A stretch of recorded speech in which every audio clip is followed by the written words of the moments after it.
에스겔서 21장 18절에서 23절 말씀 제가 봉독해 드리겠습니다.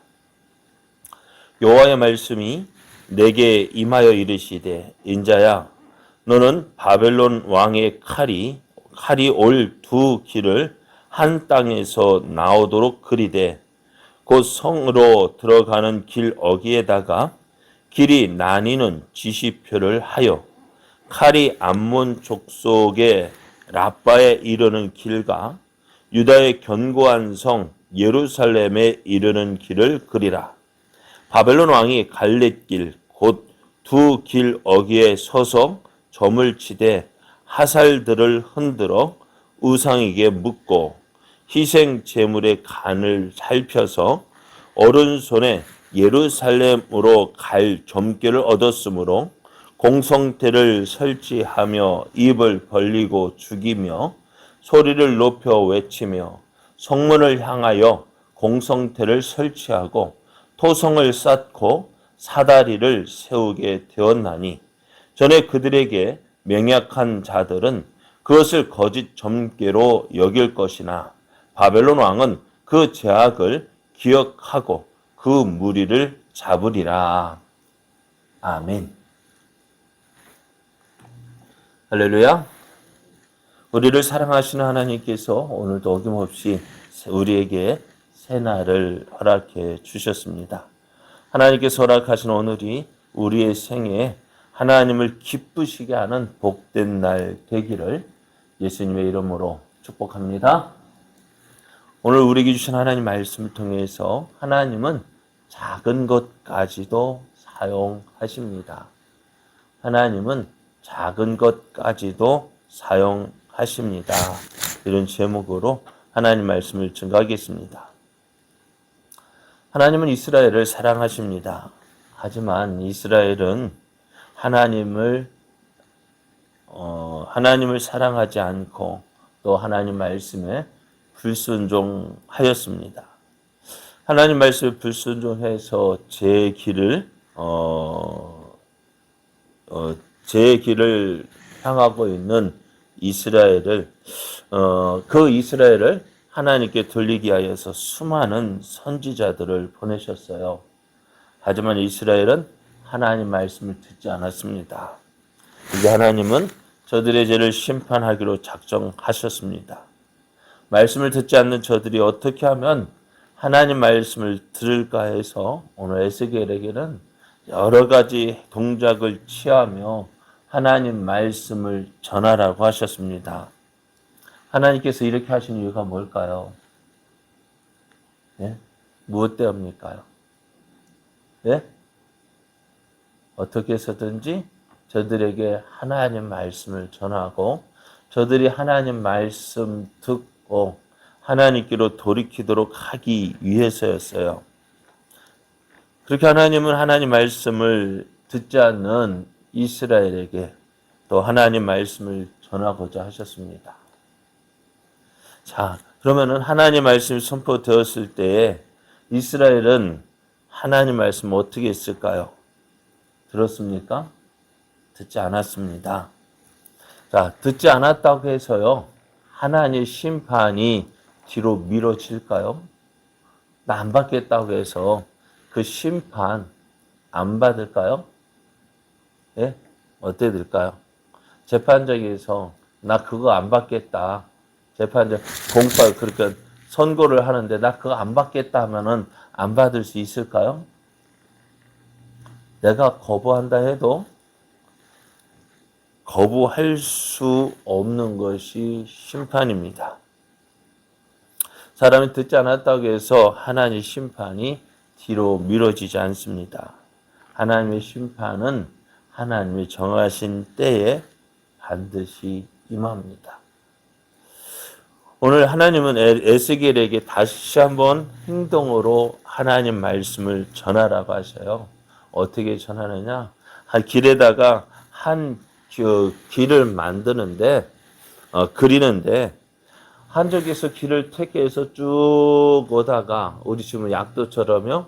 어느 곳에 이제 삼거리를 만나게 됩니다. 길이 두 갈래로 나뉘어지는 곳에 있게 하고 거기다 이정표를 만드는데 하나는 어디로 가는 길, 암몬 족속의 라빠로 가는 길을 그리고 다른 한편에는 이스라엘의 예루살렘으로 가는 길이라고 표시를 하라고 했습니다. 자, 그래서 이곳에서 어떻게 할까요? 갈라지게 돼요. 어디로 갈까? 라빠로 가든지 예루살렘으로 가든지 갈라지게 되는데 바벨론 왕이 군대를 이끌고요. 어떻게 하냐? 여기에 옵니다. 여기 와서 어디로 가야 될지 이제 고민을 합니다. 라빠로 갈까? 예루살렘으로 갈까?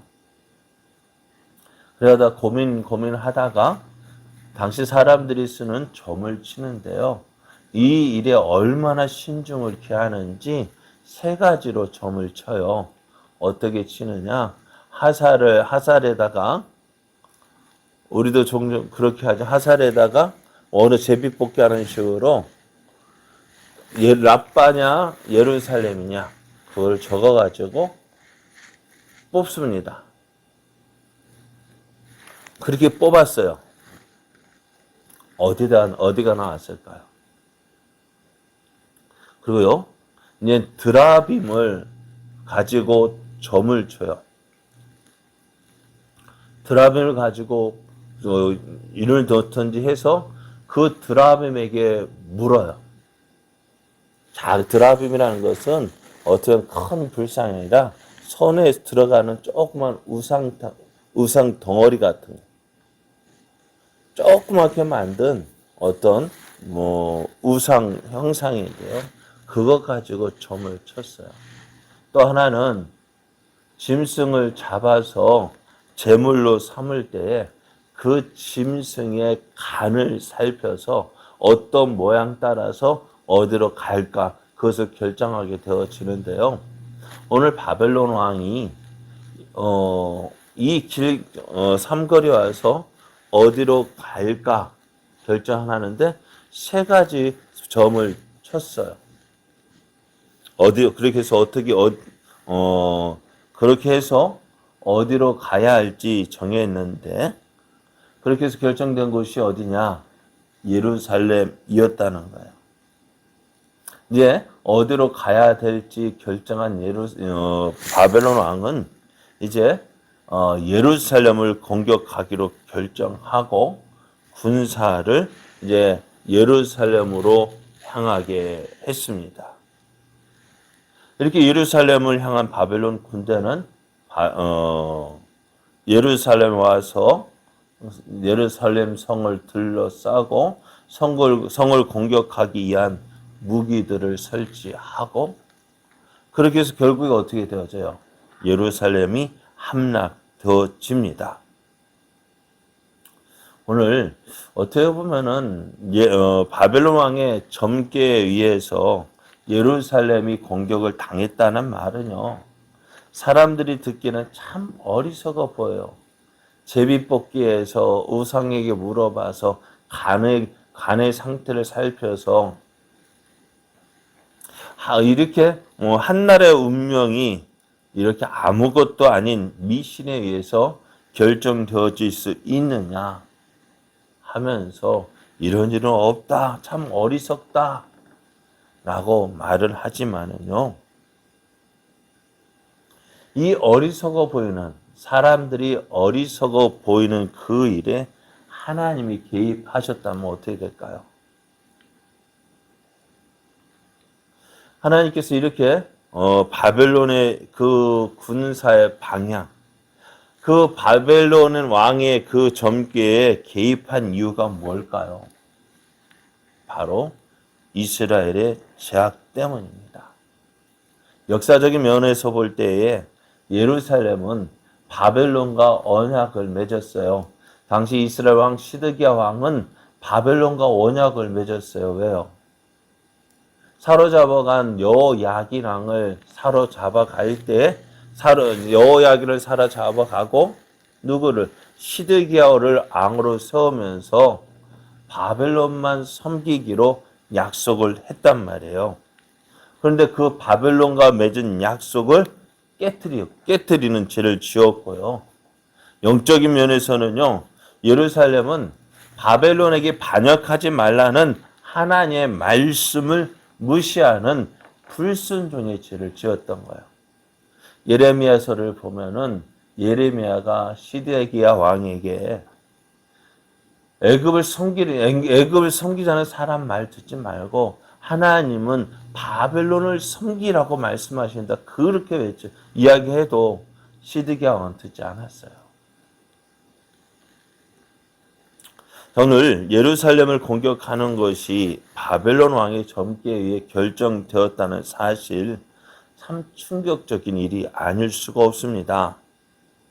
물론 바벨론 왕이 믿고 의지했던 그 신들에게는 아무런 능력이 없어요. 그죠? 그 제비 뽑는 거 그거 별거 아니에요. 거기에 어떤 능력이 있어요? 아무 능력이 없어요. 하지만 하나님께서 이 일에 개입하셨다고요.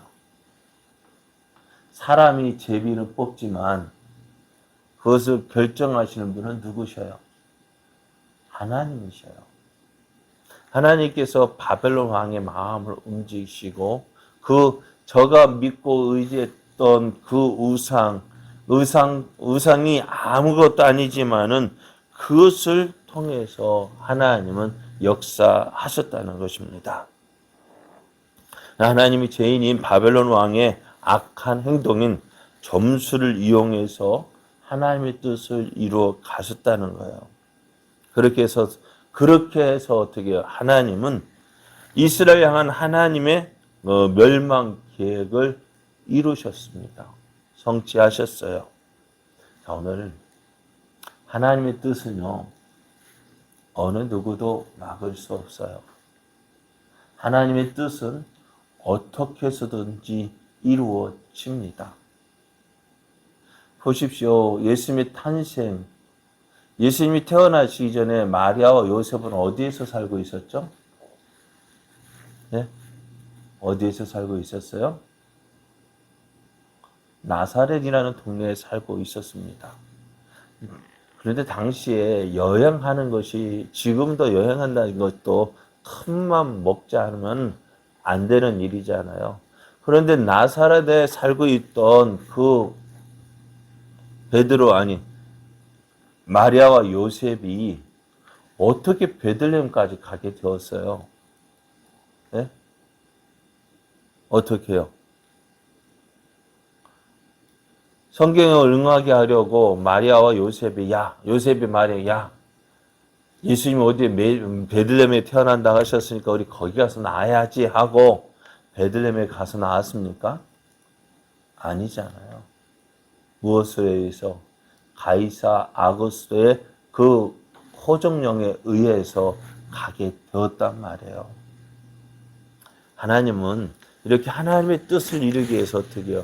세상의 모든 것, 세상 이 황제의 마음까지도 움직이시는 분이셔요. 왜 하필이면 그때 허정령을 내렸을까? 그죠? 좀 더 일찍 내리든지 좀 더 늦게 내리든지. 그런데 어떻게 해요?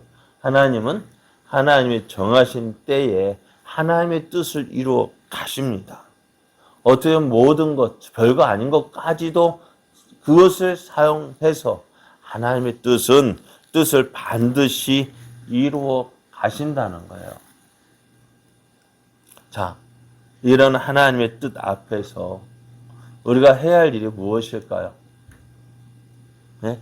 이렇게 행하시는 하나님 앞에서 우리가 무엇을 해야 될까요? 어떻게 살아야 될까요?